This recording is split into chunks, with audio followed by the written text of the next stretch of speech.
Welcome to the Making of a Nation, American History in VOA Special English. A new leader stood before the American people on March 4th, 1913. He was Woodrow Wilson, the 28th President of the United States. Wilson belonged to the Democratic Party. He was progressive in his belief that government should take an active part in efforts for social reforms. This week in our series, Kay Gallant and Harry Monroe begin the story of Wilson's presidency.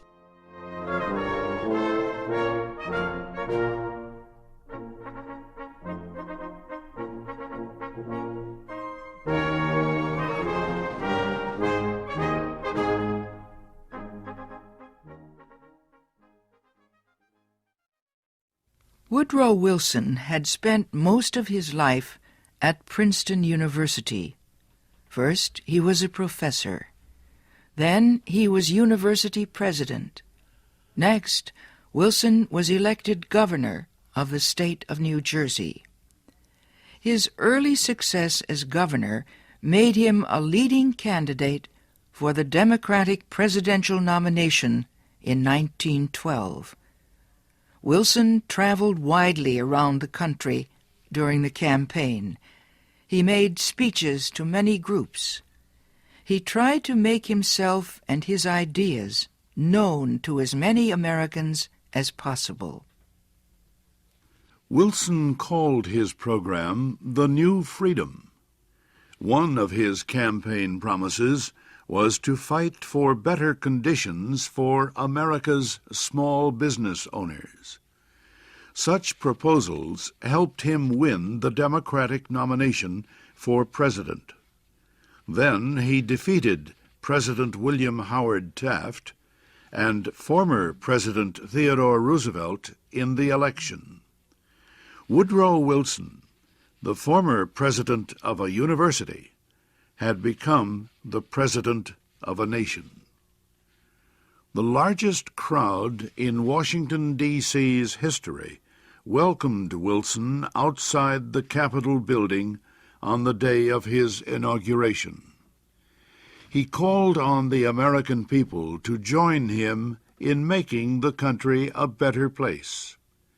"Our duty," Wilson said, "is to correct the evil without hurting the good. I call all honest men, all patriotic, all forward-looking men to my side."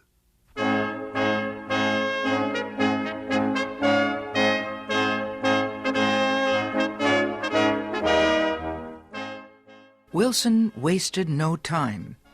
He immediately called a special session of Congress to act on Democratic campaign promises to reduce import taxes or tariffs.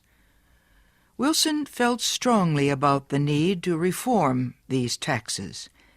He broke tradition by leaving the White House to appear before Congress in person to appeal for his tariff proposals. Many members of Congress opposed Wilson's plans, but the new president used the results of a Senate investigation to win the fight. The investigation showed that a number of senators owned companies that depended on high tariffs for their profits.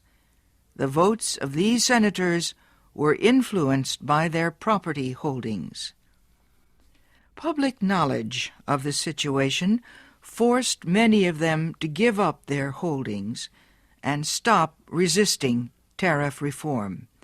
Congress finally approved Wilson's proposals.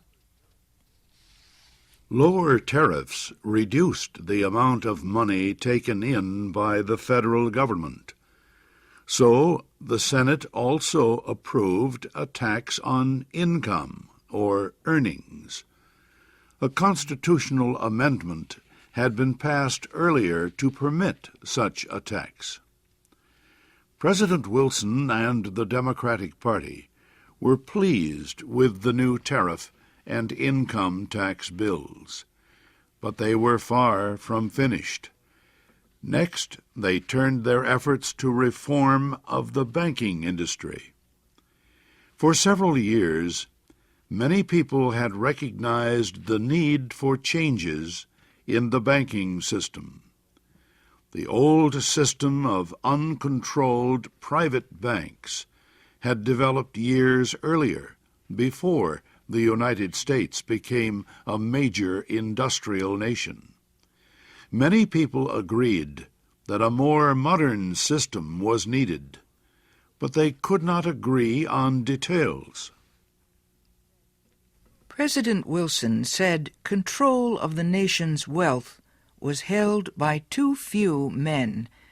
He noted a report that said just 2 men controlled 10% of the total wealth of the United States. Wilson said the nation needed a money supply that could be increased or reduced when necessary to correct economic conditions. He said a method was needed to let banks help each other during economic emergencies. And, he said, laws were needed to prevent a few wealthy men from using the economic resources of the country for their own purposes. Finally, Wilson said the control of this system of banking must be public, not private. It must belong to the government itself. Wilson called his proposal for a central bank the Federal Reserve System. Under the plan, the nation would be divided into 12 areas. Each area would have its own Federal Reserve Bank.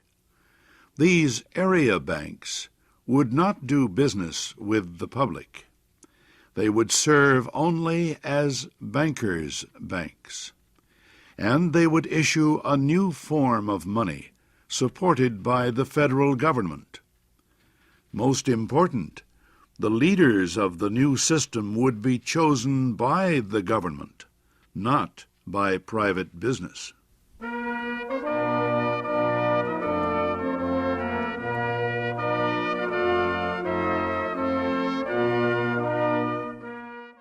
Bankers, business leaders, and their representatives in Congress sharply criticized President Wilson's proposals. They said government control of the banking system was socialism, not capitalism. But Wilson refused to change his proposals, and he helped to lead the fight to make them law. Finally, Congress agreed. It did not take long for bankers to discover that the new system was much better than the old one. Today, the Federal Reserve System is one of the most important institutions in the United States. For Woodrow Wilson, the fight over the banking system was yet another political success. He had won major reforms in the nation's tariffs, taxes, and banking systems. Now he told Congress that new legislation was needed to control the power of monopolies and trusts. These were the giant companies and business alliances that controlled complete industries.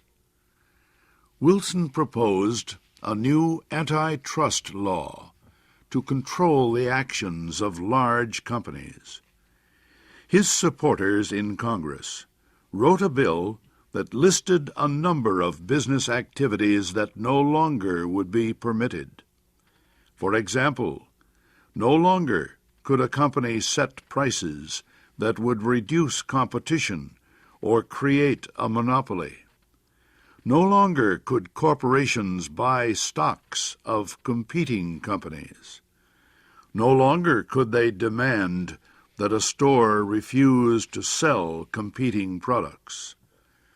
The new bill also protected labor unions from being charged with antitrust violations. It gave unions more power to organize and protect workers. At President Wilson's request, Congress also prepared a law that set up a government agency called the Federal Trade Commission. The commission was given the job of investigating wrongdoing in business. It had the power to force companies to obey the new antitrust laws and other rules. Both the antitrust law and the Federal Trade Commission help protect small business owners from the power